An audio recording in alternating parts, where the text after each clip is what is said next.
공과 방망이 대신 펜을 든 기자들의 날카로운 시선, 유쾌한 입담으로 지역사회 이슈를 던진다. 시사 토크 견제구입니다.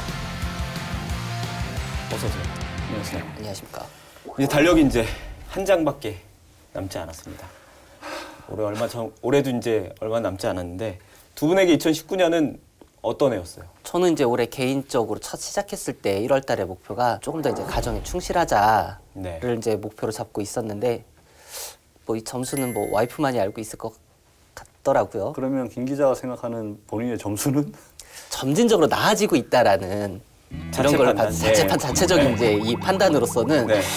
그래도 한 50점 정도는 받지 않을까. 중간? 네, 딱 100점? 중간은 같다. 저는 이제 뭐 무엇보다 좀 다사다난했던 한 해였던 것 같아요. 저희는 전국적인 이슈보다 지역 현안들, 지역 사건 사고들 좀 쫓는 이제 지역 네. 언론인들이잖아요. 그러다 보니까 올 초에 이제 뭐 좀 큰 화재나 이런 부분들도 있었고 천안 아산에서 특히나 좀 화재 그리고 사건들이 좀 많았던 것 같아서 그렇죠. 네, 그게 제일 기억에 남습니다. 저는 뭐 두 분과 함께 견제구를 시작한 게 가장 기억에 남는, 저만 그런가요? 저도 이제 일적으로 따져보면 이제 네. 이 견제구를 시작했었던 게 이제 가장 큰 변화였던 것 같은데요. 그 특성상 이제 저는 이제 지면으로 이렇게 독자분들을 찾아뵙다가 이렇게 얼굴도 나가고 제 목소리도 나가고 이런 거가 나가는 게 좀 되게 신선하고 좀 되게 좀 준비 과정은 좀 어려웠고 그렇긴 했지만 되게 신선했었고 제 이제 기자 생활을 하면서 되게 큰 터닝 포인트가 됐었던 한 해였던 것 같아요. 두 분의 이제 기자께서 선배들께서 이제 제의를 했을 때 잘할 수 있을까 이런 좀 걱정이 앞섰어요. 왜냐하면 이전에 이제 시즌 1이었던 원타기 기자들에 출연했던 선배들의 그런 걸 보니까 내가 과연 저렇게 할 수 있을까 이런 좀 고민이 많았는데요. 딱 첫 녹화하고 이제 방송되는 걸 보니까 편집의 신 김현우 PD 제가 진짜 인정하죠. 예, 인정하고 믿을 수밖에 없었습니다. 웃고 있을 겁니다. 예, 연우신입니다. 연우신. 네. 견제구 얘기를 하니까 갑자기 생각나는 게 어제 제가 이제 두 분도 다 아시는 분이랑 점심을 먹었는데 저희가 이제 7개월이 넘었잖아요. 근데 아직 멀었다라는 생각이 드는 얘기를 들어서 아직도 저희 프로그램 이름을 돌직구로 하시는 분이 계셔서 왠지 제가 아는 그분 같은데 저도 그분에게 좀 돌직구 얘기를 많이 들어가지고. 아, 그래요? 천안에서는 이 이야기 들어본 적은 없는 것 같은데요. 네. 그러면 이제 아산 쪽에 계시는 분인 건가요? 아산은 아닌데 뭐 큰 틀에서 네. 보면 충남이죠, 충남. 점점 좁혀지고 있습니다. 네. 보고 계시죠? 처음에 이제 기소가 된 게 작년 5월이었죠? 휴게 책임자가 돌려줘야 한다는 그 규정을 적용할 수 없다 이렇게 판단한 건데 법원에서는 기소를 앞둔 후보를 뭐 전력 공천하고 이 같은 원인 제공으로 보궐선거가 치러지는데 다시 또 후보를 공천하겠다는 민주당이 적폐라고까지. 작은 시의원 선거라든가 아니면 시장 선거라든가 여기 때부터 조금 지켜주는 척 이래도 한다면 지난 이제 11월 14일이었죠. 이제 수능시험 날, 공교롭게도 수능시험 날이랑 같은 날이었는데 구본영 전 천안시장이 이제 정치자금법 위반으로 결국 이제 낙마를 했습니다. 근데 저희 기자들이나 뭐 공무원들은 뭐 원래 이 사건 관심이 있었으니까 잘 내용은 알지만 일반 시민들 이렇게 물어보면 시장이 뭐 중도에 낙마했구나 정도는 알고 있어도 구체적으로 어떤 혐의로 어떤 일 때문에 이제 그만두게 됐는지는 잘 모르는 경우가 허다하더라고요. 그래서 오늘 견제구는 이제 그 전에 재판 과정이 어떻게 흘러왔는지 또 결과가 어떤지 뭐 우리 지역의 수장이 왜 그만두게 될 수밖에 없었는지를 좀 짚어보는 시간을 좀 마련했고요. 일단은 뭐 재판 결과 어떻게 나왔는지 정 기자가 좀 짚어주시죠. 재판 결과는 1심과 2심 대법원 이제 모두 같은 판결을 내렸습니다. 네. 정치자금법 위반 혐의로 벌금 800만 원에 추징금 2천만 원을 선고했는데요. 정치자금법 위반으로 이제 유죄 판결 시 벌금 100만 원 이상의 형을 이제 받게 되면은 당선 무효형. 이제 한마디로 시장직에서 즉시 박탈당하는. 정치적 행보도 상당히 많이 제한이 되는데요. 네. 일단 출마부터 제한이 되죠. 정치자금법 위반으로 100만 원 이상을 선고받게 되면 형이 확정된 이후부터 5년간 선출직은 당연한 거고 뭐 중앙 공무원직 아니면 지방 공무원직 그다음에 교원 등의 이제 임용도 전부 다 불가하게 됩니다. 참고로 이제 정치자금법 위반에 따른 이제 출마 제한은 받은 형량에 따라서 이제 조금씩 달라지게 되는데요. 네. 일단 징역형을 선고받게 되면 그 형이 집행 종료되거나 면제된 다음부터 10년이고요. 그다음에 형이 이제 집행유예를 선고받은 경우는 형이 확정된 이후부터 네. 10년입니다. 10년 동안 그러면 아무 그런 공직은 못 한다는 거잖아요. 그런 100만 원 이상 이제 받았으니까 이제 5년간. 5년간. 구본영 네. 시장 전 시장 같은 경우는 5년이고, 근데 여기서 이제 징역형을 받게 될 경우에는 이제 10년. 그렇죠. 예, 이렇게 되는 겁니다. 처음에 이제 기소가 된 게 작년 5월이었죠? 네. 처음 예. 기소가 된 게 작년 5월이니까 약 18개월, 1년 6개월 정도 재판이 진행됐네요. 요거에 대해서는 제가 이제 일자별로 조금 정리를 해봤거든요. 자료를 네. 보면서 좀 말씀을 드리겠습니다. 최초 이제 2018년 3월 전 천안시 체육회 상임 부회장이었던 A 씨가 이제 구본영 시장에 대한 정치자금법 위반, 그다음에 뭐 뇌물공여 이런 것들에 대한 폭로 기자회견을 이제 실시를 했고요. 3월달 이제 같은 달에 이제 경찰 천안 서북경찰서에서 이제 이거에 대한 수사가 들어갔습니다. 4월 1일. 이제 사전 구속영장이 청구가 됐고요.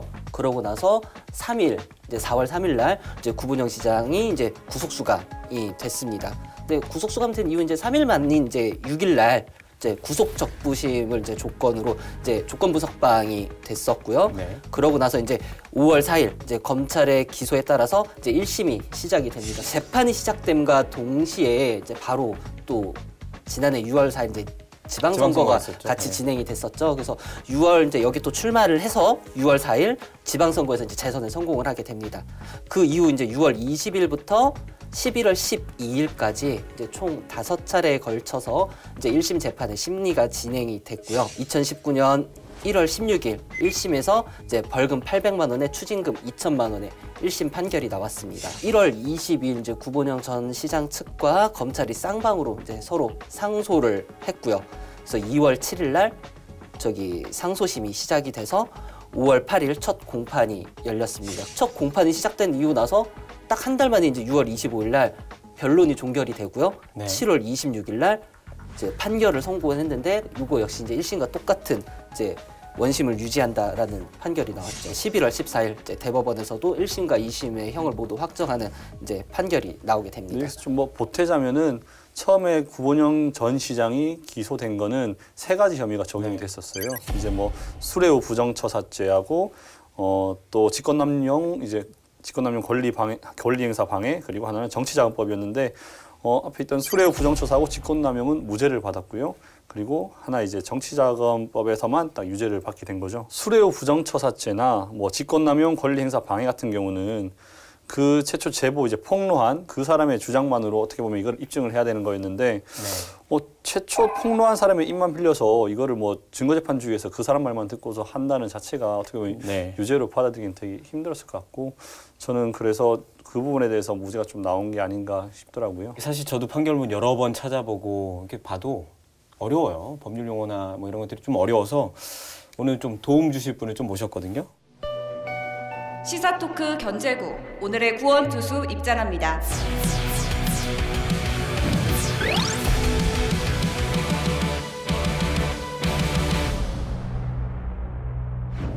이인 법률사무소의 강인영 변호사 나왔습니다. 변호사님 안녕하세요. 네, 안녕하세요. 안녕하세요.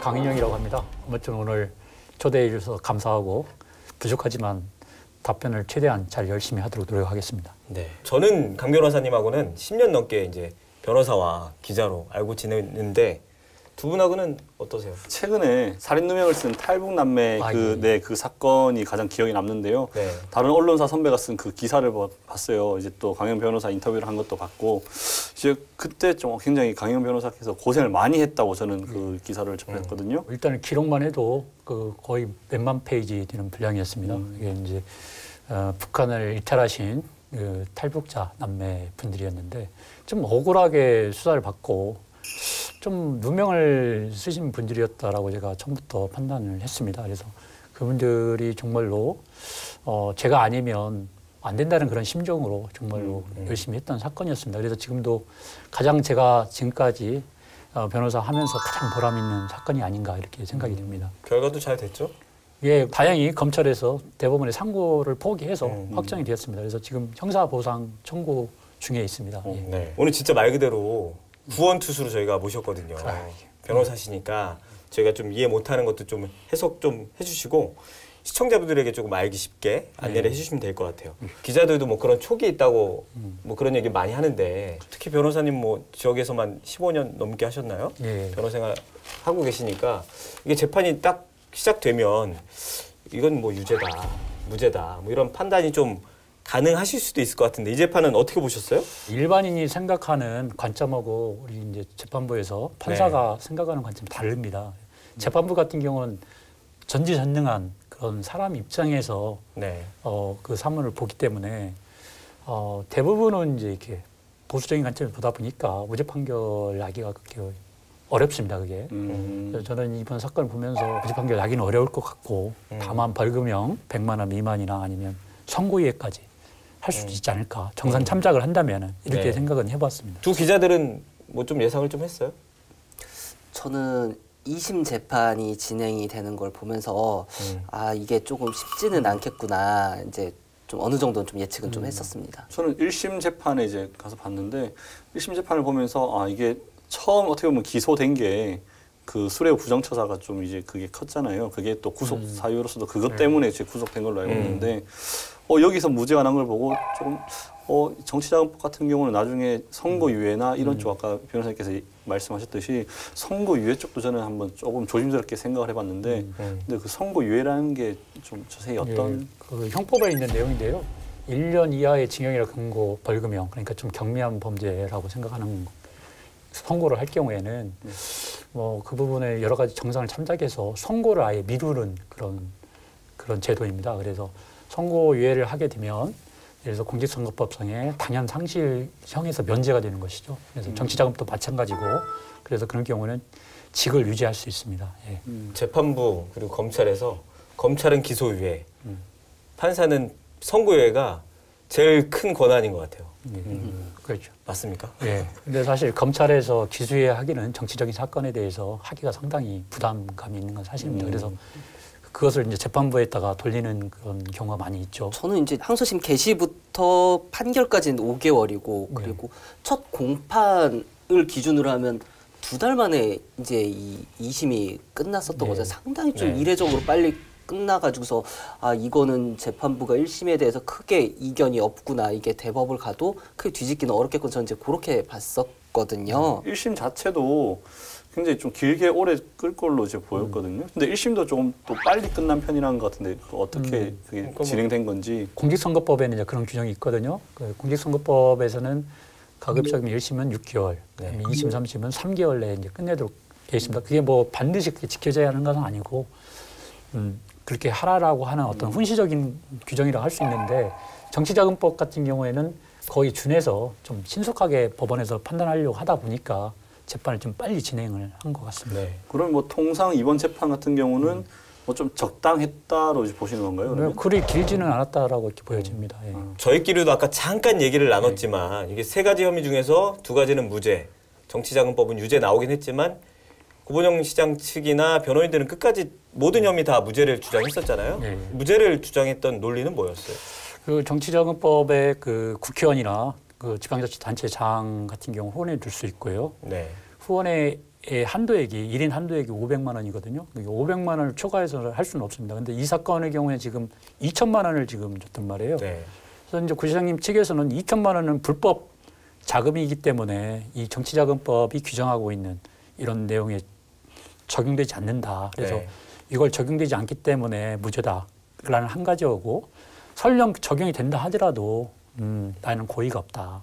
인식을 할 수 없었다라는 것이었습니다. 인식을 할 수 없었다는 게 그게 좀 아닌데 이게 고의성이 없었다는 부분을 얘기하는 건가요? 그게? 받은 걸 몰랐다? 그게 아니라 정치자금법에 그렇게 하도록 돼 있는데 네네. 그런 내용을 어떻게 일반인들이 알 수 있느냐. 그 부분에 대해서는 세부적인 절차까지 알 수 있는 게 아니다. 그래서 고의가 없다. 그 죄를 저질러서 형사처벌을 하기 위해서는 고의가 있어야 하거든요. 네네. 이제 그런 고의가 없다. 범위가 없다.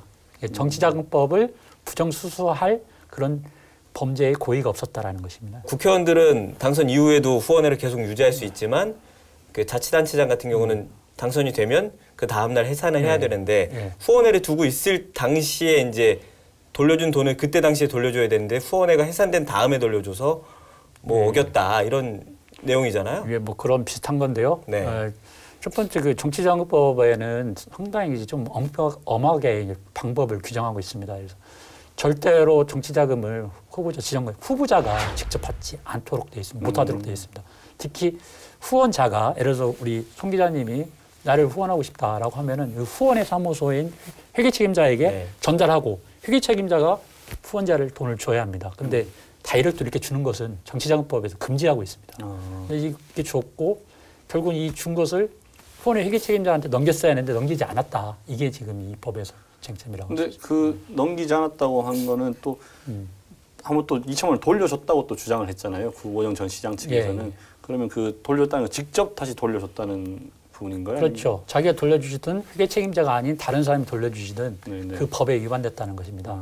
근데 이제 그 구시장님 측은 그것은 불법 정치자금이기 때문에 그 규정에 따라서 회계 책임자가 돌려줘야 한다는 그 규정을 적용할 수 없다. 이렇게 판단한 건데 법원에서는 그 주장을 배척을 했죠. 구본영 전 시장 이제 후원회가 존재했을 때 그게 이제 2014년 6월 5일에 없어지니까 네. 그러니까 6월 4일 이전에만 후원회 책임자에게 전달이 돼서 후원회 그 책임자가 다시 이제 반환을 했다라면 네. 사실 이 재판이 이제 사실은 뭐 거의 의미가 없었다. 이제 그렇게 보는 그렇죠. 거죠. 당시에 그 선거 캠프 측근한테 돈을 줬지 않습니까? 예. 근데 그 측근이 이제 선거 그러니까 회계 책임자가 아니라 후원의 회계 책임자가 아니라 선거 회계 책임자였거든요. 예. 그래서 만약 그게 후원의 회계 책임자였다라고 한다면 문제가 없었던 거죠. 첨언을 하자면 선거가 이제 시작이 되면은 이제 선거 캠프에 회계 책임자가 있고 그 다음에 여기 후원금을 모집할 수 있는 후원회가 별도로 조직이 되는데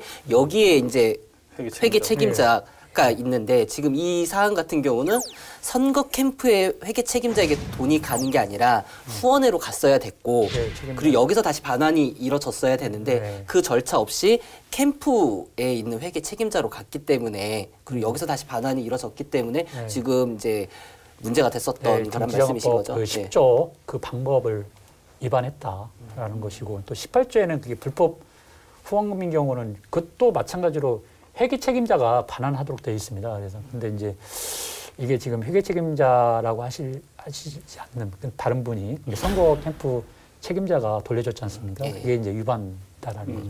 1심과 2심 재판에서 이제 세 가지 혐의를 적용했었는데 결국엔 정치자금법만 유죄로 인정됐다고 얘기를 했잖아요. 나머지 혐의가 이제 무죄로 판결이 난 이유는 뭘까요? 오늘 수리료 부정처사 부분하고 직권남용 두 가지 부분인데요. 아무래도 수리료 부정청사는 돈을 제공했다는 사람의 진술이 믿기 어렵다는 것이고요. 그다음에 그 권리행사 방해, 직권남용죄 그 부분에 대해서는 그 시장의 권한과 체육회의 권한은 좀 틀리다라는 것과 그다음에 지시에 따른 증거가 없다 이런 점입니다. 검찰이 이제 대법원에 이제 상고를 이 두 가지 무혐의가 나왔던 것에 대해서는 포기를 한 건데 이건 뭐 검찰이 이제 처음부터 그러면 본인들이 이거를 좀 무리했다, 본인들의 기소 내용이 좀 무리했다라고 인정을 하는 건가요? 아니면은? 글쎄 그 부분에 대해서는 뭐라고 판단할 수 없지만 상고를 포기한 이유는 상고심은 법률심이거든요. 그래서 봤을 때 1심과 2심의 법률 판단이 대법원에서는 파기되기가 어려운 게 사실이고요. 자체적으로 검찰에서 그렇게 판단하지 않았나. 그래서 상고를 포기한 것으로 보입니다. 구본영 시장 같은 경우에는 이제 중간에 뭐 구속됐다가 이제 보증금 2천만 원으로 해서 구속 적부심에서 풀려나기도 했는데 이런 게 좀 쉽게 있는 일인가요? 구속을 처음에 이제 할 때는 영장 실질 심사라고 하거든요. 그 단계 그리고 영장 구속이 되면은 구속 이후에 다시 그 구속에 대한 적부를 판단하는 게 구속 적부심이거든요. 그래서 사실상 그 둘 사이에는 어떤 사정 변경이 없으면 구속적부심에서 풀려나는 경우는 별로 없는데 이 사건의 경우는 최초 영장 실질 심사 단계에서 구속이 좀 적절하지 하지 않은 거 아니냐 이렇게 판단할 수 있습니다. 왜냐하면 현직 시장이고 구속에 이제 상당성 범죄 혐의가 있어야 하고 그 다음에 이제 증거인멸, 그 다음에 도망 우려가 있어야 하는데 현직 시장이 그런 뭐 도망 우려가 있겠느냐. 그리고 범죄 혐의 상당성과 관련해서 결국은 그게 이제 무죄로 1심, 2심 났지 않습니까? 충분히 다툴 만한 소지가 있었는데 좀 영장 실질 심사에 구속된 게 조금 적절하지 않은 거 아니었나 이렇게도 좀 생각할 수 있는 거죠. 당시 이제 구속 적부심을 했었던 이제 법원에서도 설명을 했었던 게 법률적으로 이건 다툼의 여지가 상당히 크다라고 그렇습니다. 이제 그런 판단하에 이거는 한 다퉈보야 하기 때문에 굳이 구속까지 가야 될 필요가 없다. 이제 이렇게 했었던 걸로 저도 이제 기억이 좀 나고 있습니다. 대법원 또 선고를 앞두고 국회의원 등의 이런 탄원서도 제출이 있었잖아요. 네. 그런 뭐 이런 탄원서가 실제 재판에 좀 영향을 미쳤나요? 대법관도 물론이지만 일선 판사도 사실상 정치적 영향을 사실상 뭐 고려하진 않습니다. 요즘 그 법원이 네. 그런 것까지 고려하고 판단하지는 않는 것 같습니다.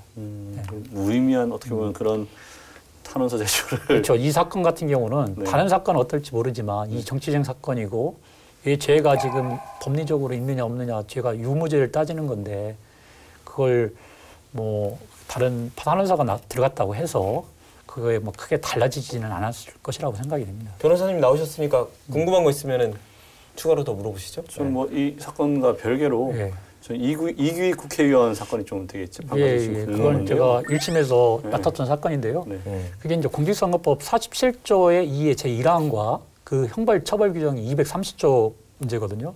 근데 이 구성 요건 47조 2는 구성 요건이고 230조는 형벌 규정이거든요. 근데 그 규정과의 어떤 조화가 돼야 하는데 사실상 조화가 좀 형벌과 책임 간의 비례 원칙을 좀 벗어난 거 아니냐. 즉 뭐 여러 가지 행위 태양이나 뭐 금품의 크기, 정도, 실행의 착수 여부 이런 거 고려 없이 무조건 500만 원 이상의 벌금형 선고를 할 수밖에 없도록 법이 규정돼 있고 그런 규정들은 어떻게 보면 국민 주권 원리 이런 거에 크게 반하는 거 아닌가 그런 면에서 좀 위헌 소진이 좀 있다라고 생각합니다. 그래서 좀 그런 면에서 조금 저는 생각하고 있습니다. 아무래도 변호를 맡으셨던 적이 있으신 분의 입장이라는 걸 고려해서 들으셨으면 예, 좋겠고요. 예, 예. 바로 또 재판에 또 가셔야 된다고 해서 예, 예. 오늘 이 정도로 하고요. 다시 한번 출연해 주셔서 감사드리고 수고하셨습니다. 예, 감사합니다.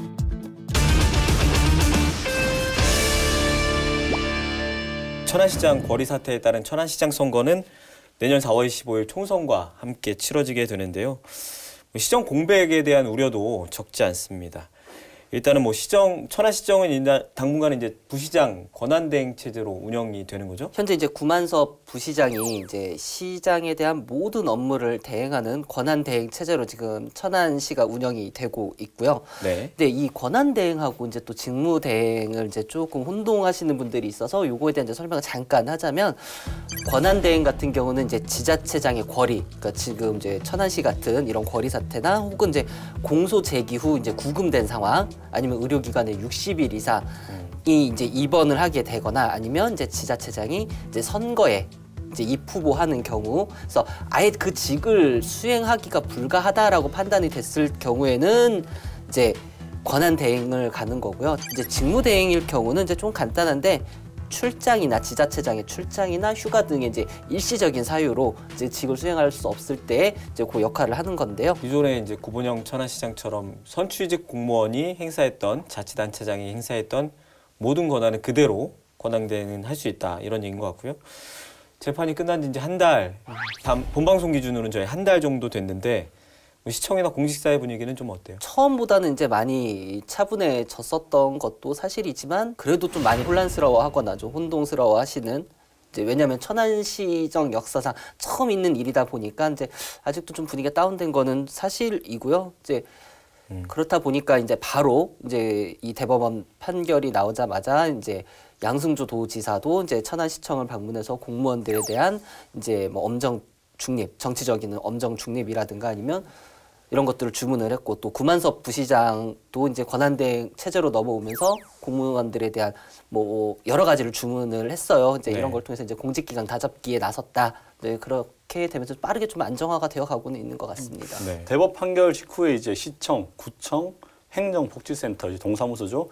여기를 좀 분위기를 파악을 해봤는데요. 시청 본청만 조금 분위기가 침체됐지 뭐 다른 데는 그렇게 크게 동요는 되지 않았답니다. 그리고 뭐 국장이랑 과장 또 뭐 일부 뭐 팀장까지는 이제 자기가 모시던 분이 그래 되니까 좀 안타까워 그랬는데 나머지 그런 밑에 있는 공무원들은 크게 뭐 연연하지 않고 아 우리는 우리 할 일 하면 되지 이런 게 크더라고요. 그리고 또 오늘 이 녹화 오기 전에 시청 이제 과장을 한 분을 만나고 왔어요. 네. 그리고 또 다른 직원들 만나는데 지금 현재 구만섭 이제 부시장 시장 권한 대행의 그 체제 하에 굉장히 지금 좀 자연스럽게 이제 녹아들고 되게 잘 하고 있다고 하더라고요. 자기들은. 그래도 시장이 있고 없고는 필요하니까 뽑는 거니까요. 차이가 아예 없을 수는 없을 것 같아요. 권한 대행이라는 것 자체가 이제 원칙적으로 이제 모든 권한을 행사를 할 수가 있겠지만 사실 이제 다른 이제 타 시도의 사례를 봤을 때는 새로운 대형 사업이나 새로운 정책 같은 거는 거의 다 스톱을 시켜놓고 네. 이제 차기 지자체장이나 관리자가 올 때까지는 사실상 이제 뭐 새로운 것보다는 이제 기존에 있었던 걸 그냥 그대로 현상을 유지하는 것 정도로 되게 좀 소극적으로 운영이 되고 있는데요. 시장이 모든 권한을 자기가 위임받고 이렇게 대응을 한다고 하더라도 정치적으로 이게 또 좀 약간 노선이 다르다거나 좀 뭐 반대 이런 의견들이 있는 것들은 권한 대행 같은 경우는 조금 더 거기에 대한 책임을 좀 피하고 싶어서 그래도 좀 그런 부분이 있지 않을까 싶더라고요. 뭐 행정의 연속성 뭐 이런 차원에서 뭐 기존에 했던 사업들 유지하고 관리하는 것들은 가능하겠지만 얼마 뒤면 또 수장이 바뀔 텐데 그거를 뭐 새로운 사업을 신규 사업을 뭐 펼치거나 이렇게 하는 거는 좀 어려울 수밖에 없겠고요. 일부 근데 사업들 보면 아까도 얘기했지만 구본영 시장 재임 시절에 했던 굵직한 사업 중에 몇 개 사업은 시장 거리 사태로 인해서 갈등이 좀 심화되는 모양새가 좀 있는 것 같거든요. 최근에 가장 이제 천안시의 이슈로 떠오르는 거는 이제 일봉산 민간 특례 개발 사업인데요. 지금 요거를 반대했었던 이제 환경운동 연합 등 이제 시민 단체에서 이제 좀 적극적으로 이거에 대한 사업 진행을 좀 멈춰달라라고 이제 강력하게 지금 행동으로 좀 보여주고 있고요. 그다음에 이제 또 하나 이제 구본영 전 시장의 가장 큰 사업 중에 하나였던 삼거리공원 명품화 사업도 최근에 이제 최종 영역 보고회까지 발표가 됐지만 이제 일부 시의원들이 지금 이 사업에 대해서 좀 다시 한번 차기 시장이 올 때까지 이 사업을 이제 좀 진행을 하는 게 좀 무리가 있다라고 해서 아마 이 두 가지 사업에 대한 예산안 같은 것들이 아마 올해 천안시 의회에서는 좀 많이 이야기가 나올 것 같습니다. 구본영 전 천안시장이 이제 보니까 1952년생이더라고요. 따져 보니까 사면이 되지 않으면 당장 있을 뭐 내년 총선은 뭐 당연하고 그 다음에 열리는 게 2022년 지방선거 그리고 2024년에 열리는 총선까지 이제 5년 동안 출마가 제한되니까 사면이 되지 않으면 불가능한데 그럼 이제 그 다음에 선거가 2026년이라는 말이에요. 나이를 계산해 보니까 이제 75세. 정치인으로 다시 좀 재기를 할 수 있을까요? 재기를 할 수 있는 유일한 방안 정말 사면 말고는 없는데 또 최근에 여러 가지 정황상 정치인들에 대한 사면은 거의 이루어지지 않고 있잖아요. 그래서 당장은 이제 어떤 액션을 취할 수 없을 거다라고 판단은 하는데 최근에 뭐 들려오는 소식으로는 어느 쪽에 이제 사무실을 개소를 한다 뭐 이런 행보를 조금 준비는 하시는 것 같더라고요. 그래서 이게 어떤 의미인지는 한번 좀 더 살펴는 봐야 될 것 같습니다. 그 부분은 좀 추가적으로 한번 확인을 해봤는데요. 일단은 뭐 저는 재기를 논할 시기는 아직 아닌 것 같고요. 네. 봉사를 하면서 이제 다니겠다고 그 봉사 그 사무실을 하나 자그마한 사무실을 이제 계약을 했다 하더라고요. 이쪽에서 어쨌든 봉사는 네네. 자세로 사야겠다. 네. 이임식 얘기도 조금 얘기가 나왔는데 저도 물론 현장에 갔었고 김 기자도 현장에 있었죠.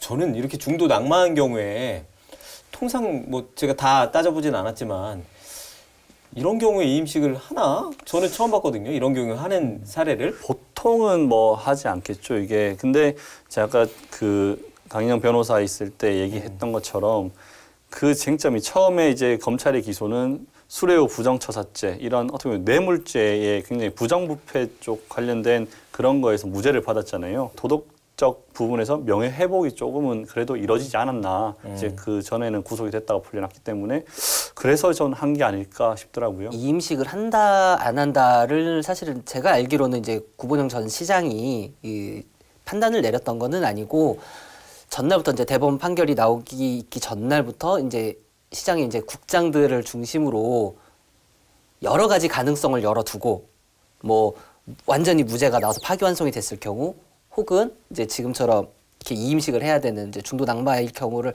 모두 염두에 두고 행사는 준비를 했다라고 하더라고요. 그리고 오전에 그 판결이 나왔잖아요. 11월 14일 오전에 판결이 나고 점심 식사를 국장들이랑 같이 구시장이 하면서 거기서 이제 국장들이 설득을 했다라고 하더라고요. 이제 그래도 마지막인데 같이 근무했었던 분들한테 인사를 하고 가는 게 낫지 않겠냐. 그냥 가는 것도 모양새가 좋지는 않다라고 해서 좀 적극적으로 설득했다라는 이제 그런 이야기가 있었고요. 근데 어쨌든 이임식은 좀 상당히 급작스럽게 진행이 됐었고 이제 구 전 시장 본인이라든가 공무원들 모두 당혹스러운 분위기에서 진행됐었던 것도 사실입니다.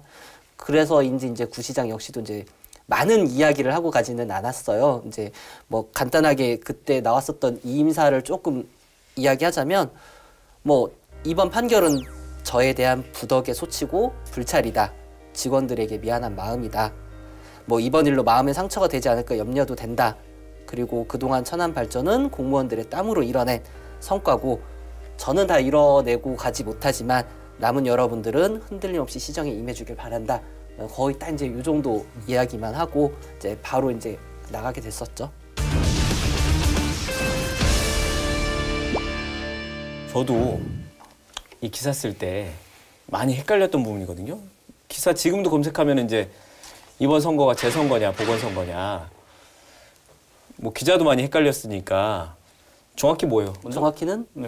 보궐선거가 맞죠. 네, 예. 설명을 좀 해주세요. 구본영 시장의 이번 이제 정치자금법 위반 이걸로 인한 판결의 사건이 2014년도에 진행됐었던 지방선거 당시 벌어졌었던 일이거든요. 2018년도에 재선을 했었던 거는 이 재판 결과에 영향을 미친 거는 아니죠.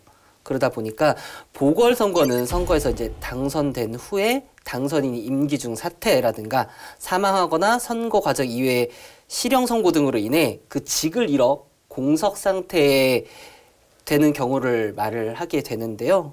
그렇기 때문에 이번은 이 전에 있었던 선거 과정에 있었던 문제로 인해서 그 뒤에 있었던 거를 이제 중도 낙마하게 된 거기 때문에 간단하게 정리하자면 2014년에 있었던 일로 처벌을 받았기 때문에 2018년에서 당선이 된 게 무효가 되지는 않는다라는 거죠. 재선거는 당의 선거 사유로 당선이 무효가 되었을 때 이제 그게 재선거가 이루어지는 거고 구본영 전 시장 같은 경우는 아까 말했듯이 2018년도 지난해 이제 7회 전국 동시지방선거에서 이제 발생한 사유가 아니고 6회 지방선거에서 정치자금을 이제 부정수산 정치자금법 위반으로 벌금형을 받은 거라서 이제 그렇게 돼서 퇴직을 했잖아요. 그래서 이루어진 거기 때문에 보궐선거. 포인트는 이제 당의 선거에 그렇죠.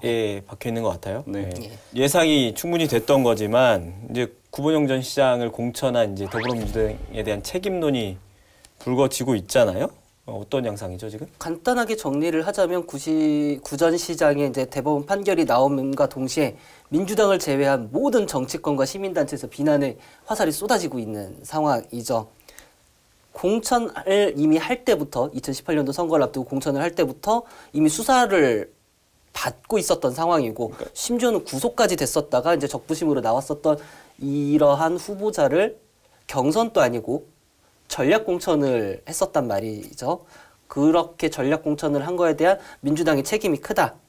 그리고 이제 민주당 이제 잠시 뒤에 저희가 이야기를 하겠지만 민주당 당원에 따라서는 이렇게 좀 사고 지역에 대해서는 공천을 하지 않는 게 원칙이기 때문에 민주당 이제 차기 시장 선거에 대한 민주당의 무공천과 그다음에 또 일각에서는 보궐선거 비용까지 전부 다 부담을 해야 된다라고 이런 주장들이 계속 쏟아져 나오고 있죠. 정의당에서도 좀 이제 그 논평을 통해서 비판을 하기도 했는데요. 기소를 앞둔 후보를 뭐 전력 공천하고 이 같은 원인 제공으로 보궐선거가 치러지는데 다시 또 후보를 공천하겠다는 민주당이 적폐라고까지 이렇게 비판을 하더라고요. 네.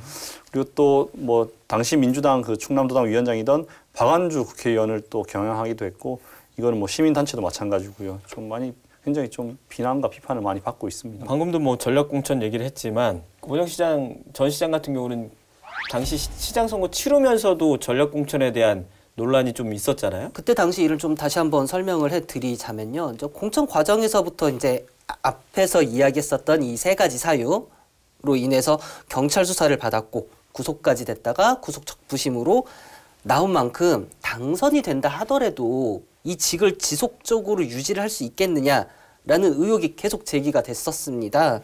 그래서 이에 이제 당시 이제 천안시장을 이제 나오려고 준비를 했었던 전종환 전 천안시 의회 의장이 이 경선을 요구를 하고 나섰었죠. 민주당에서는 무죄 추정 원칙과 그리고 또한 이제 당선 가능성을 좀 가장 큰 염두에 두고 이제 구본영 전 시장을 이제 전략 공천을 했고 이에 이제 전종환 전 천안시 의회 의장이 이제 민주당 충남도당 앞에서 천막을 치고 좀 여러 기간 동안 이제 농성을 벌이기도 했었습니다. 근데 아까 당선 가능성을 얘기해서 김 기자가 얘기해서 하는 건데 그때 이제 민주당에서 자체적으로 그 여론을 한번 여론조사를 돌려본 하죠. 거죠. 네. 예. 해서 다른 후보들과의 그런 경쟁 구도가 안 되는 거예요. 어떻게 보면 굉장히 그 가능성 있는 게 구전시장이었고 어떻게 보면 그 무죄 추정이라는 부분이 남아 있었기 때문에 이제 그런 부분에서 이제 전력 공천이 제가 이루어진 걸로 보이는데 박안주 의원하고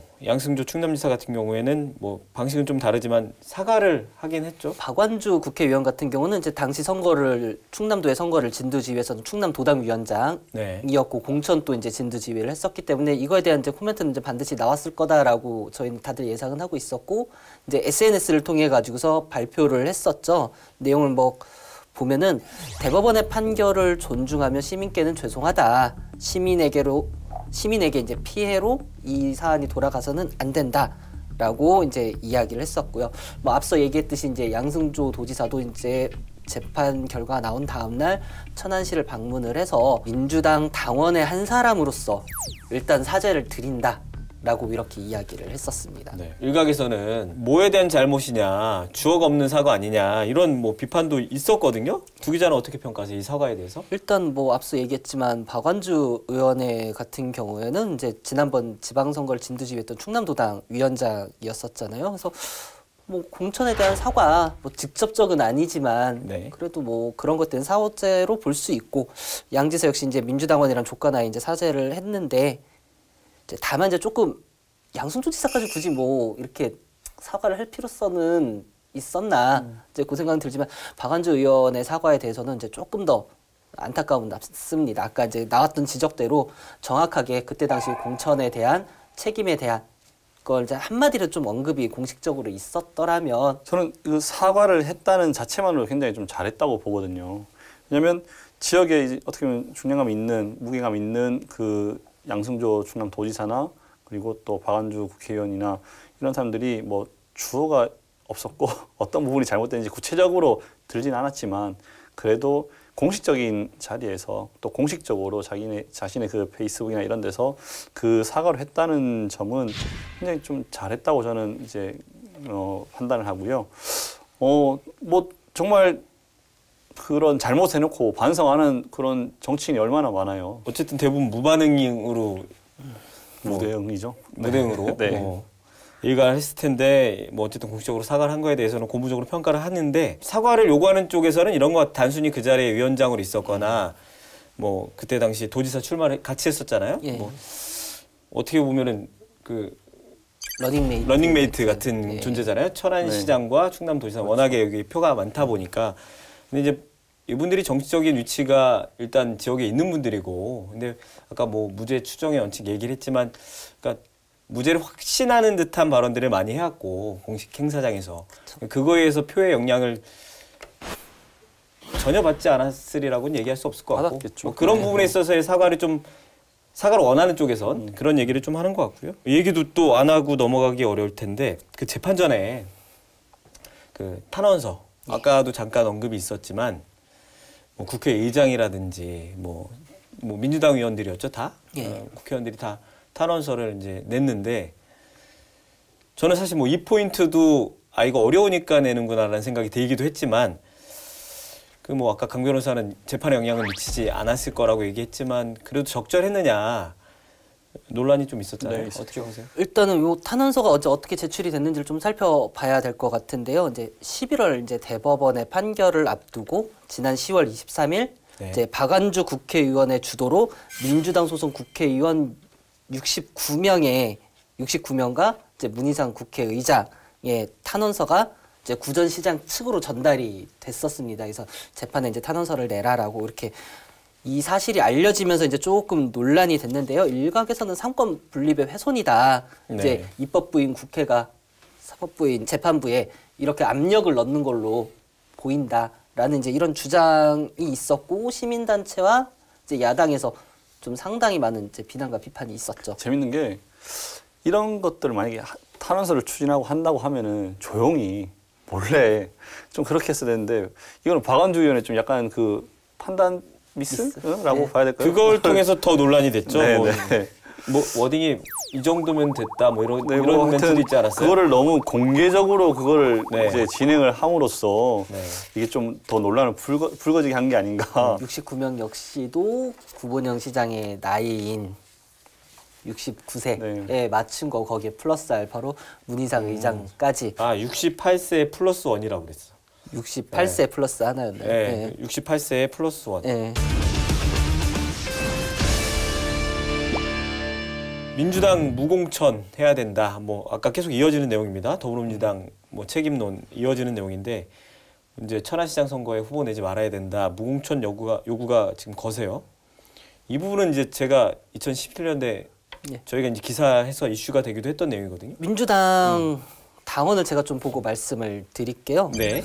민주당 당원 제96조 재보궐선거에 대한 특례 제2항을 살펴보면 당 소속 선출직 공직자가 부정부패 사건 등 중대한 잘못으로 그 직위를 상실해 재보선을 실시하게 될 경우 해당 선거구에 후보자를 추천하지 아니한다. 라고 되어 있었고요. 실제로 이제 앞서서 이야기했었지만 2017년에 천안시에 이제 재보궐선거가 3군데가 진행이 됐었죠. 근데 그 중에 2곳이 민주당의 사고 지역이었어요.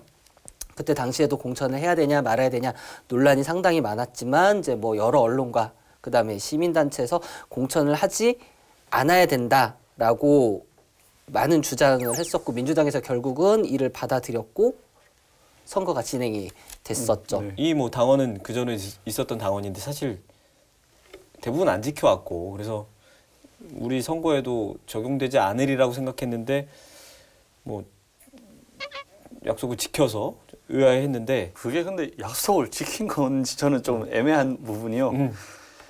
아니 그러면 여러 사람이 나오게끔 뭐 이렇게 뭐 판을 열어준다든가 거기서 한 명 딱 집어서 나왔고 무소속으로 나왔지만 결국 그분은 지금 민주당 소속 의원으로 다시 이제 입당했잖아요. 그런 게 뭐 공천만 하랬다는 그거지. 결과적으로는 이제 그때 이제 2명이 나오려고 했는데 2분이 무소속으로 나와서 2분 중에 1명이 한 됐죠. 분 되시고.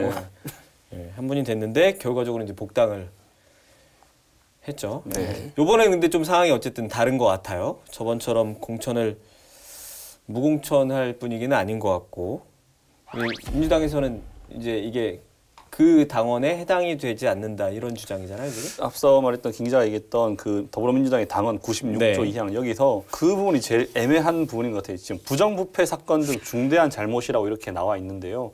여기를 이제 어떻게 해석하느냐에 따른 그 애매함이 어떻게 보면 회계상 그 책임자 그 어떻게 보면 비정상적인 후원회를 이제 먼저 정상적인 후원회를 거치지 않은 점 이거지. 뇌물죄 이런 부정부패 관련 죄가 아니기 때문에 이거는 여기 당원에 해당하지 않는다. 이게 민주당의 입장이거든요. 어떻게 보면은. 그래서 이거는 어떤 시각에서 어떤 관점에서 바라보느냐에 따라서 조금 달라질 것 같습니다. 이거는. 민주당이 이제 부정부패 사안이 아니다. 그렇기 때문에 공천이 가능하다라고 주장은 할 수는 있다라고 생각을 해요. 근데 속된 말로 그건 당신들 생각인 거고 어떤 정치에서든 어떤 정책이든 가장 중요한 거는 이 시민들의 감정이라고 보거든요. 지금 이 사안을 쉽게는 넘어가지는 않을 것 같아요. 이제 여러 가지 면에서도 시민들도 공천을 한 민주당에 대한 상당히 좀 불만을 제기를 하고 잘못됐다를 보고 있는데 저는 뭐 지난번 2017년도에도 그랬지만 뭐 어차피 그러면 민주당 출신으로 나올 분들이 무소속으로 나오겠지만 그런 약간의 편법 아닌 편법, 형식 아닌 형식을 빌린다 하더라도 이번만큼은 안 하는 게 훨씬 더 앞으로의 미래를 위해서라도 앞으로 지역 정치에 대한 올바른 선례를 남기기 위해서라도 저는 그렇게 가야 되는 게 맞다라고 생각을 합니다. 저는 공천을 만약에 안 해야 된다고 하면은 아예 그 민주당에 그 입당했던 사람들 뭐 탈당해서 이렇게 나오는 게 아니라 아예 출마를 해서는 안 돼요. 그런 식으로 만약에 저는 생각을 하자면은 아예 출마를 제한을 하고 우리 당의 출신들은 아예 출마를 하지 마라 이렇게 해야 되는 거지. 그런 편법으로 해서 나올 것 같으면 그것도 눈 가리고 아웅식이지. 그게 똑같다. 무슨 똑같은. 그래서 차라리 그럴 거면 공천을 하되 그 더 꼼꼼한 세밀한 그 검증을 거쳐야 된다고 봐요.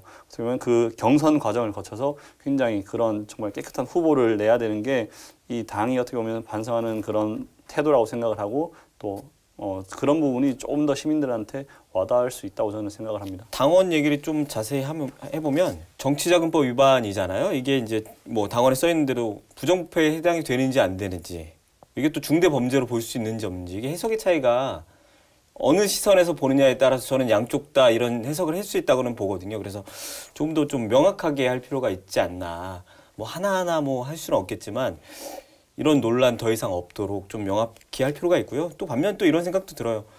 이런 그 무공천 해야 된다 이런 비판하는 그 정당은 정작 이런 조항이 없는 사항이기 때문에 자격이 있나? 다른 정당은 아예 이런 당원 당규도 없습니다. 없잖아요. 네. 없습니다. 아예 이런 조항이 민주당 말고는 그렇죠. 없어요. 그래서 이제 아까도 앞전에도 얘기했지만 점점 민주당이라든가 정의당, 소위 진보 진영에 대한 이 정당들에 대한 도덕적 가치가 점점 높아는 가고 있어요. 근데 이거를 이쪽 정당들부터 책임적으로 좀 이제 레벨업을 시켜가서 나머지 정당들도 좀 점점 따라오게 하는 게 맞지 않나. 그리고 이제 그런 것들을 어차피 민주주의의 꽃은 풀뿌리니 지역에서부터 이렇게 뭐 작은 시의원 선거라든가 아니면 시장 선거라든가 여기 때부터 조금 지켜주는 척 이래도 한다면 이게 갑자기 바뀔 수는 없겠지만 그러다 정말 나중에는 뭐 시간이 조금 걸리겠지만 아까 정 기자가 얘기한 것처럼 아예 출마 제한 딱 민주당 당적을 단 한 번이라도 가지고 있었던 혹은 한국당 당적을 단 한 번이라도 가지고 있었던 사람이라면 이번 선거에서 우리 사고 지역에 대해서는 출마를 할 수가 없다. 당원 당규를 딱 못을 박아놓고 이거를 위반을 하고 무소속으로 출마를 할 경우에 뭐 당시 이제 뭐 추후에 입당이라든가 뭐 영구 정지 이런 것들을 하는 게 좀 발전적으로 가지 않을까. 김 기자가 얘기했던 굉장히 그 출마 제한이라든가 그런 부분들 굉장히 이상적인 것들이죠. 출마를 안 했어요. 만약에 공천하고 진짜 우리는 굉장히 도덕적으로 흠결이 없는 당이다. 우리가 이렇게 우리부터 만들어 나가자 했을 때 출마를 만약에 안 하고 그 한 당에서 여기를 그 선출직이 당선이 되고 있을 때 4년에서 길게는 8년 어떻게 보면은 그 지역을 어떻게 보면 그 다른 당에 줘야 되는 상황이 올 수도 있는데 그런 부분을 감안을 하면은 굉장히 그 이상적인 부분을 그 생각을 하기에는 좀 어렵지 않나 저는. 그러니까 우리의 정치 현실이 그렇게 녹록치만은 않고 네. 각자 이해관계가 있기 때문에 한데 뭐 어디까지나 이거는 시민의 한 사람으로서 바라보는 뭐 어떤 이상향일 수도 있고요. 그렇죠. 그렇게만 정치가 된다면 우리나라 정치가 이렇게 욕을 먹을 리는 없겠죠. 그럼요. 예. 이런 도덕적 뭐 기준이나 이런 것들은 민주당만이 아니고 다른 정당도 아이, 바꿔가야 되겠죠. 예. 끝으로 두 분 견제구 한마디씩 던져주시죠. 뭐 저부터 할까요? 네. 예. 먼저 하시죠. 예. 말 끄는 분이 하는 것 같아요, 통상. 네. 천안시 역사상 이제 처음으로 있는 시장 거리 사태로 인해 이제 공직 사회는 물론 이제 시민들도 혼란스러운 것이 이제 사실이잖아요. 네. 예. 그래서 이런 상황일수록 이제 공직 사회가 좀 기강을 중심을 잡고 가야 하는 만큼 공무원분들에게 이제 제가 견제구를 날리도록 하겠습니다. 이 후보, 저 후보 기웃거리지 말고 오직 시민만 봅시다. 공직자 여러분들께 견제구를 날려주셨고 정 기자는요? 저는 공직자보다는 이제 앞으로 내년에 있을 그 보궐선거에 네. 임할 그 예비 후보자분들께 견제구를 날리겠는데요. 앞선 그 수많은 설 예들을 보고서 행동을 제대로 하지 않는다면은 그것이야말로 정말 시민들을 우롱하는 처사라고 생각합니다. 정치 깨끗이 합시다. 회를 거듭할수록 두 분의 견제구가 조금 발언이 좀 세지는 것 같아서 좋네요.